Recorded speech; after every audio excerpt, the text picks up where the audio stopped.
नमस्कार, मैं हूं विनोद महला। आप देख रहे हैं दा मुद्दा। छठे चरण का लोकसभा का चुनाव संपन्न हो गया। हरियाणा में जो मतदान हुआ है वो छठे चरण में हुआ है। तो देखिए, अब 4 जून को मतगणना होगी।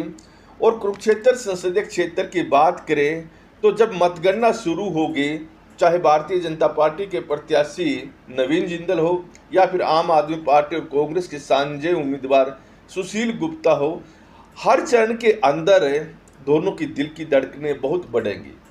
दरअसल मुकाबला बड़ा कठिन कुरुक्षेत्र संसदीय क्षेत्र में है। किसी विधानसभा में भारतीय जनता पार्टी के प्रत्याशी नवीन जिंदल जीतते दिखाई दे रहे हैं, तो किसी विधानसभा में सुशील गुप्ता जो आम आदमी पार्टी के हैं वो बड़े मार्जिन के साथ आगे बढ़ते दिखाई दे रहे हैं। कुरुक्षेत्र संसदीय क्षेत्र की बात करें, 9 विधानसभा इसमें पड़ती हैं।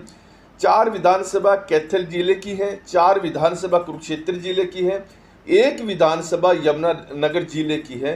तो हम बात शुरू करते हैं कैथल जिले की कलायत विधानसभा से। कलायत विधानसभा में जाटों की वोट सबसे ज़्यादा है।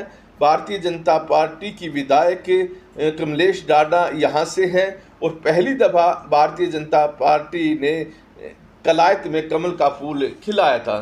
तो देखिए, अब लोकसभा चुनाव के अंदर आम आदमी पार्टी के प्रत्याशी सुशील गुप्ता को कलायत से बड़ी बढ़त मिलती दिखाई दे रही है और ग्रामीण एरियो में खास तौर पर सुशील गुप्ता को अच्छी खासी वोट मिल रही है। तो अभय सिंह चौटाला भी ग्रामीण एरिया में अच्छी वोट ले रहे हैं। तो नवीन जिंदल यहाँ पिछड़ते दिखाई दे रहे हैं सुशील गुप्ता से। तो कुल मिलाकर कह सकते हैं कि कलायत विधानसभा से आम आदमी पार्टी के प्रत्याशी सुशील गुप्ता बड़े मार्जिन के साथ आगे बढ़ते दिखाई दे रहे हैं। दूसरी विधानसभा कैथल जिले की पुंडरी विधानसभा है। देखिए, तो पुंडरी में रोड बहुल विधानसभा है और यहाँ पर एक जाटों की वोट भी अच्छी खासी है, लेकिन रोडों की वोट सबसे ज़्यादा है, ब्राह्मणों की भी अच्छी खासी वोट है। तो इस विधानसभा की तासीर देखें तो 1996 से लेकर आज तक यहाँ पर आज़ाद विधायक बनते आ रहे हैं और इस समय भी रणधीर गोलन आज़ाद विधायक हैं। रणधीर गोलन ने 4.5 साल तक भारतीय जनता पार्टी की सरकार को समर्थन दिया, लेकिन 15-20 दिन पहले उन्होंने भारतीय जनता पार्टी की सरकार से समर्थन लिया और कांग्रेस के समर्थन में आ गए थे। लेकिन अगर हम अब देखें लोकसभा चुनाव के अंदर, यहाँ पर भारतीय जनता पार्टी के जो प्रत्याशी हैं नवीन जिंदल अच्छे मार्जिन के साथ इस विधानसभा से जीतते नजर आ रहे हैं और कहीं ना कहीं सुशील गुप्ता यहाँ पिछड़ रहे हैं पुंडरी विधानसभा के अंदर। लेकिन अंतर कितना होगा ये देखने वाली बात रहेगी। अभय सिंह चौटाला भी पुंडरी से ठीक ठाक वोट ले रहे हैं। तो कह सकते हैं कि नवीन जिंदल पुंडरी विधानसभा से जीत रहे हैं। तो तीसरी भी जो विधानसभा कैथल विधानसभा है, और देखिए एक शहरी विधानसभा है और इस शहरी विधानसभा में भारतीय जनता पार्टी के प्रत्याशी नवीन जिंदल अच्छे वोट ले रहे हैं। खासतौर पर अगर हम शहर की बात करें तो ग्रामीण एरिया में देखें तो यहाँ सुशील गुप्ता अच्छी वोट ले रहे हैं। तो कुल मिलाकर कैथल विधानसभा में भारतीय जनता पार्टी के प्रत्याशी जीतते नजर आ रहे हैं। हालांकि यहाँ पर जो विधायक हैं वो भारतीय जनता पार्टी के हैं, लेकिन कांग्रेस के यहाँ पर रणदीप सिंह सुरजेवाला 2 बार विधायक रहे हैं। पिछली दफ़ा वो चुनाव हार गए थे। तो यहाँ अगर देखिए रणदीप सिंह सुरजेवाला के माथे पर पसीना छुड़ाने वाली बात है कि यहाँ से भारतीय जनता पार्टी के प्रत्याशी नवीन जिंदल जीतते नजर आ रहे हैं। तो चौथी विधानसभा है, चौथी विधानसभा गुलाची का है। यहाँ से जो विधायक हैं वो ईश्वर सिंह है जो जेजेपी के टिकट पर विधायक बने हैं। तो देखिए इस विधानसभा में देखिए यहाँ भारतीय जनता पार्टी के प्रत्याशी पिछड़ते नजर आ रहे हैं। दरअसल गुला जो विधानसभा है पंजाब से सटी हुई है। पंजाब में आम आदमी पार्टी की सरकार और इसका प्रभाव यहाँ काफ़ी दिखाई भी दे रहा है और अच्छे मार्जिन के साथ आम आदमी पार्टी के प्रत्याशी सुशील गुप्ता यहाँ पर जीतते दिखाई दे रहे हैं। तो कुल मिलाकर कह सकते हैं कि कैथल जिले की जो 4 विधानसभाएं हैं उनमें 2 में आम आदमी पार्टी और 2 में भारतीय जनता पार्टी के प्रत्याशी जीते दिखाई दे रहे हैं। यह अलग बात है कि किस विधानसभा में कौन सा प्रत्याशी कितना मार्जिन लेता है और ये जो भी मार्जिन है, एक विधानसभा का मार्जिन भी यहाँ हार और जीत का जो अंतर है, फैसला है, वो तय करेगा। तो इसके बाद अगर हम बात करें कुरुक्षेत्र जिले की पिहोवा विधानसभा के अंदर जो शहर है, शहर के अंदर भारतीय जनता पार्टी और आम आदमी पार्टी के जो प्रत्याशी हैं, दोनों के बीच में बड़ा कांटे का मुकाबला है। तो यहाँ हल्का फुल्का सा जो शहर के अंदर नवीन जिंदल बढ़त ले सकते हैं, लेकिन ग्रामीण एरिया के अंदर फिर नवीन जिंदल पिछड़ जाते हैं और यहाँ पर फिर आम आदमी पार्टी के प्रत्याशी बढ़त बना लेते हैं ग्रामीण एरिया में। और कुल मिलाकर देखें तो पिहोवा विधानसभा के अंदर जो मार्जिन रहेगा, जो जीत दिखाई दे रही है, वो आम आदमी पार्टी के प्रत्याशी की दिखाई दे रही है। हालांकि कोई ज़्यादा बड़ी जीत यहाँ नहीं है, लेकिन बढ़त में पिहोवा के अंदर आम आदमी पार्टी दिखाई दे रहा है, इसमें कोई दो राय नहीं। तो थानेसर विधानसभा की बात करें, थानेसर विधानसभा में जो विधायक है सुभाष सुधा है, इस समय सरकार में मंत्री भी है। इस विधानसभा में भारतीय जनता पार्टी बड़े मार्जिन के साथ जीतती दिखाई दे रही है और यह थानेसर विधानसभा का मार्जिन नवीन जिंदल के लिए बड़ा काम आएगा, इसमें कोई दो राय नहीं। तो देखें, यहाँ पर कांग्रेस के नेता अशोक अरोड़ा ने काफ़ी प्रयास किया, बड़ी मेहनत भी की है, लेकिन कहीं ना कहीं यहाँ पर देखें तो शहर के मतदाताओं की संख्या खासी है और इस एरिया में रोडों की संख्या भी अच्छी खासी है इसी विधानसभा में। इसी कारण से इस विधानसभा में भारतीय जनता पार्टी अच्छी खासी बढ़त बनाती हुई दिखाई दे रही है।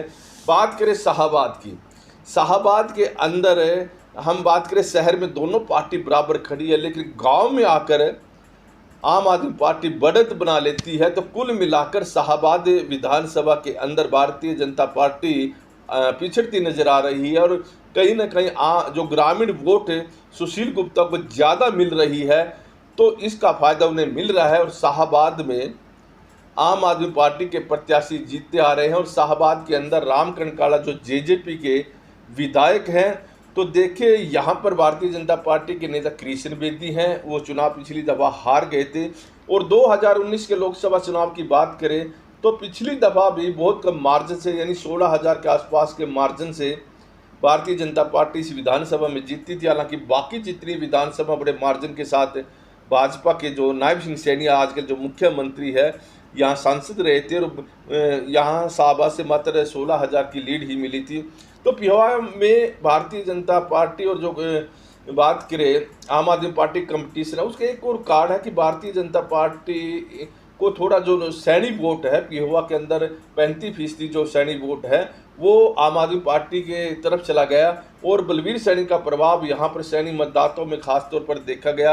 यही कारण है कि इस विधानसभा के अंदर पिहोवा विधानसभा में जो संदीप सिंह है, पूर्व मंत्री है, भारतीय जनता पार्टी के विधायक हैं, तो कहीं ना कहीं संदीप सिंह के प्रति भी नाराजगी देखी गई है। और ख़ास तौर पर देखें तो किसान बेल्ट में जो नाराजगी देखी जा रही है वो इसी कारण से देखी जा रही है कि क्योंकि इस पिहोवा विधानसभा में जट सिखों की वोटों की संख्या भी अच्छी खासी है और जाटों की वोट भी अच्छी खासी है और दोनों अब भारतीय जनता पार्टी से नाराज चल रहे हैं और इसी नाराजगी का फायदा सुशील गुप्ता को मिल भी रहा है।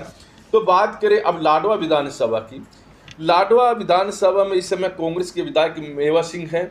तो यहाँ पर देखिए तो भारतीय जनता पार्टी को ज़्यादा वोट इसलिए मिलती दिखाई दे रही है क्योंकि ये लाडवा विधानसभा है, ये सैनी बहुल विधानसभा है। हालांकि जाटों की संख्या भी कम नहीं है, लेकिन कहीं ना कहीं गैर जाट है वो इस सीट पर भारतीय जनता पार्टी के प्रत्याशी नवीन जिंदल को वोट देता नजर आ रहा है।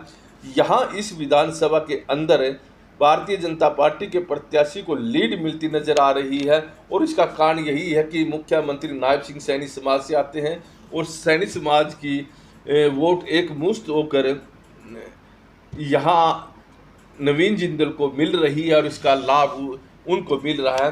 बात करें यमुनानगर जिले की जो रादौर विधानसभा है, तो इस विधानसभा की बात करें तो यहाँ पर सैनी समाज की वोट अच्छी खासी है, जाटों की भी अच्छी खासी वोट है, राजपूतों की भी अच्छी खासी वोट है, लेकिन कहीं न कहीं राजपूत समुदाय यहाँ भारतीय जनता पार्टी से नाराज दिखाई दे रहा है। और बात करें जाटों की, जाट तो कांग्रेस की तरफ जा ही रहे हैं और यहाँ आम आदमी पार्टी भी थोड़ी लीड में दिखाई दे रही है।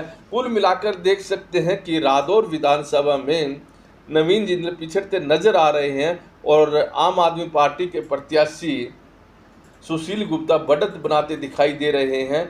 और देखिए अभय सिंह चौटाला लाडवा में भी अच्छी खासी वोट ले रहे हैं, कलायत में अच्छी खासी वोट ले रहे हैं और देखें तो यहाँ रादौर में भी ठीक ठाक वोट उन्हें मिल रही है। तो कुल मिलाकर देखें तो यहाँ बड़ा कांटे का मुकाबला इस संसदीय क्षेत्र में दिखाई दे रहा है। एक विधानसभा की बड़ी लीड इस मुकाबले को उलटफेर कर सकती है।